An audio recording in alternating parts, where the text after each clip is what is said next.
Does the person you are with encourage you to read? You have to ask, what does he bring for me? Roses or books? If someone has a stake in making you better, that person will push you towards books. Books are what we all need.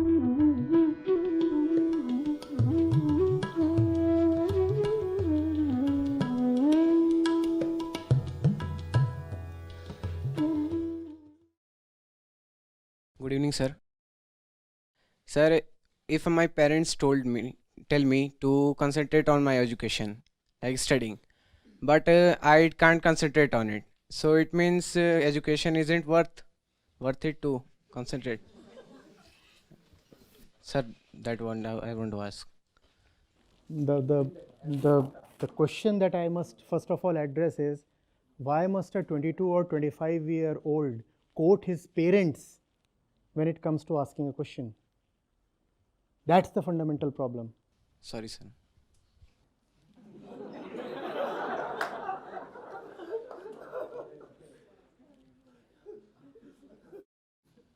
Sir, love and parental instruction do not sit very well together. Don't you see that? What you are saying is analogous to saying, my parents want me to get married to someone. How do I concentrate on her? These two things don't go well. Also, parents, if they have raised the kid well, should realize that beyond a point, it is counterproductive to offer advice. The success of the parents lies in leaving the son or the daughter free after a point. If the kid has to be dependent on the parents mentally or financially, even at 22 or 25 or 28, then the parents have failed. Or have they not? Have they not? So you must know, you are a postgraduate student, are you? No, sir. I'm undergraduate student. So you must know, you are in college. What is it that's worth doing in life? You must know which course you must enroll in. And beyond the campus, you must know what is it that really will make you come alive. Higher education, consultancy, a job in your core area, you must know all these things. Instead of really knowing these things, we are dependent on the trends, or we are dependent on all kinds of advices. And that's the prescription to a loveless life. Everybody is getting into software, so will I. Something else is hot these days. I'll get into that. Why? Because everybody else is.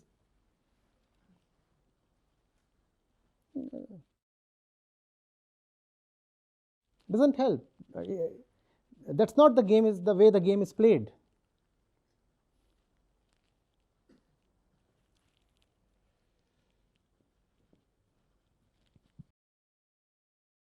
First of all, let me compliment you for a very thoughtful talk, very, very inspiring, and for many it provides a real good path.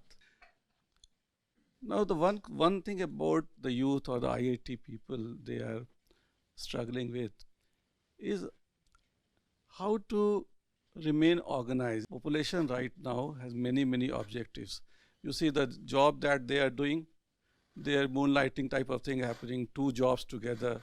Maybe there are people I have seen working 3 jobs, full-time jobs in one go. How can they concentrate?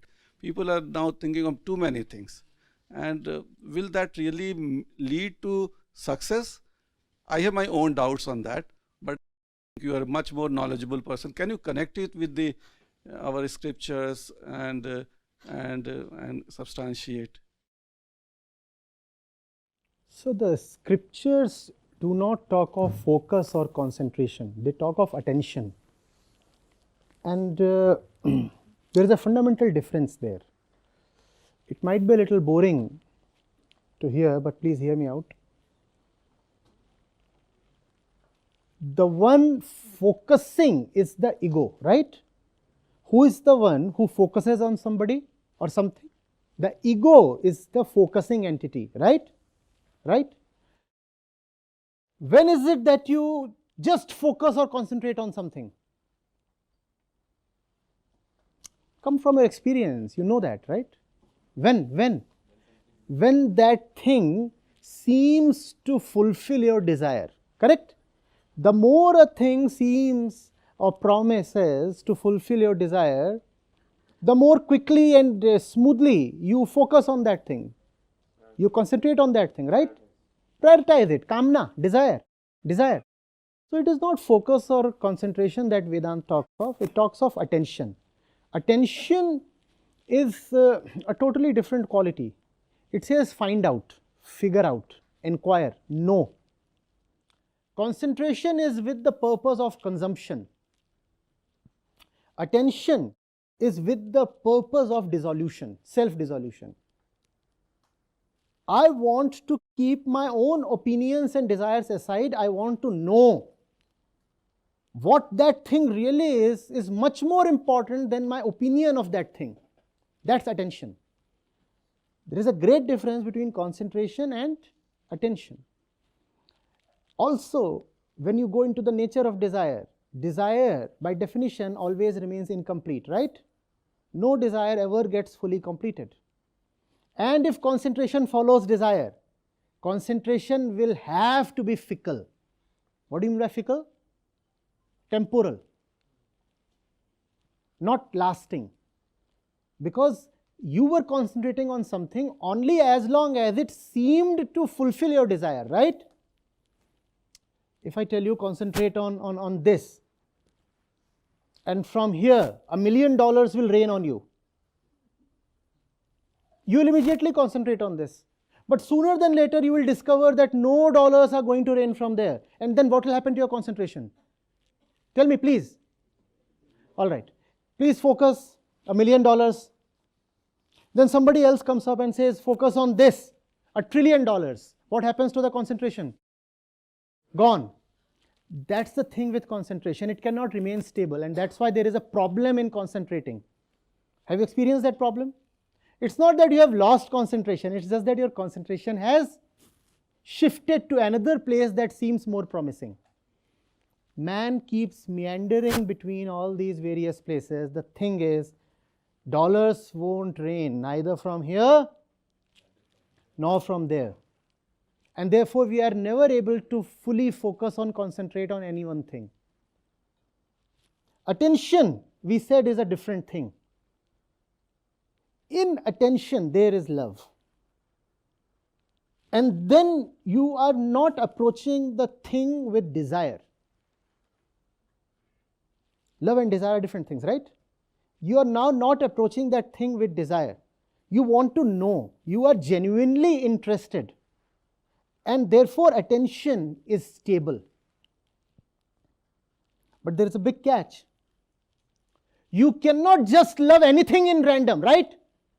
For that, you must have something worth attending to. Because attention basically means service. Who do you call an attendant? Who is an attendant?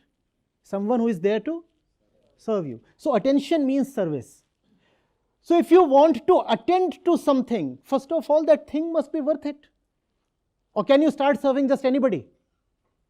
Can you just go and prostrate in front of anybody and say, sir, I am at service? Can you do that? That's the problem.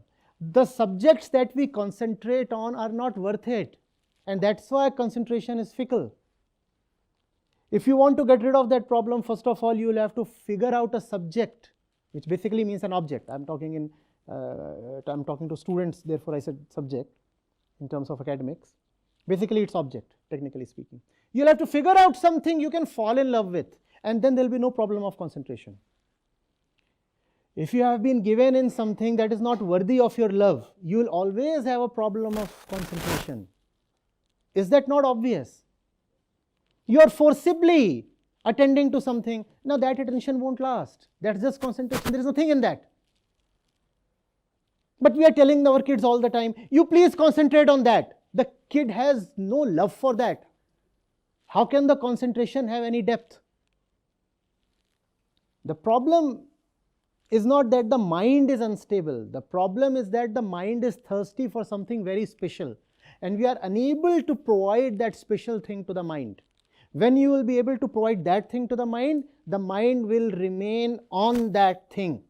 Even if you tempt the mind or scare the mind, it will refuse to budge. Are you getting it? So the problem of concentration is essentially the problem of an unworthy object. The problem of concentration or focus is essentially the problem of not having a worthy object in life. You must have something you can die for. You must have something that deserves your love. And then how will you forget that thing? How will you forget it? Not possible. And without that love, you will just remain a wanderer. Just a wanderer. Are you getting it? Huh? And also it's not that intimately related to the proliferation of objects, though that is definitely a factor.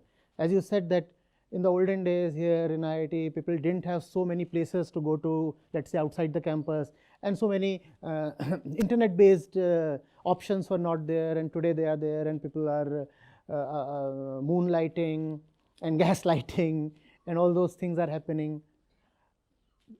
Remember, if you do not have options there, the nature of the mind is that it will create options. You know that very well. When you want to please your desire, even if you do not have options there, you start creating options. Don't you do that? Don't you do that? So it's not as if you will deprive yourself of all the options out there, then you will become stable. No. You take away all the options that are available out there, you will still not become stable, because the mind will keep manufacturing options within itself. And you will keep rolling from one option to the other within the mind. That's the nature of the mind. If you want to become stable, you don't need to deprive mind of options. You need to give the mind a beautiful option it can fall in love with. And then you will find you don't have to concentrate. You are just concentrating, sahaj. That's sahaj. It's just happening. Not that I am effortfully concentrating, it is just happening. Just happening. And if it is not just happening, you will find a lot of your effort and energy is dissipating in trying to concentrate. Huh? You walk into somebody's room in the hostel, what are you doing? I'm trying to focus. Since 2 hours, the fellow is trying to focus. And life is spilling away. Those 2 hours are life, are they not? Gone. And you are? No. That's the thing with a loveless life. You have to try too hard. In love, things are smooth, sahaj. Sahaj. Just happen. Just happen. Since 6 hours, the fellow is busy in his lab. How? How? Is there a temptation? Is there a threat? What is it that keeps him there? Love. And if you don't have love, then life will be unbearable after 2 hours in the lab. 2 hours is too much probably, right? 20 minutes. See? 20 minutes. You will not be able to be at one place mentally, even for 20 minutes, if love is missing. And without love, there can be no attention. Without love, there is only unfulfilled desire, and that can at most tally with concentration and focus. Desire, concentration, focus, they go together, and none of them are any good. So in the previous question, sir asked about the guidelines or some kind of roadmap for students like us. So if you could say something on that. I never like spoon feeding.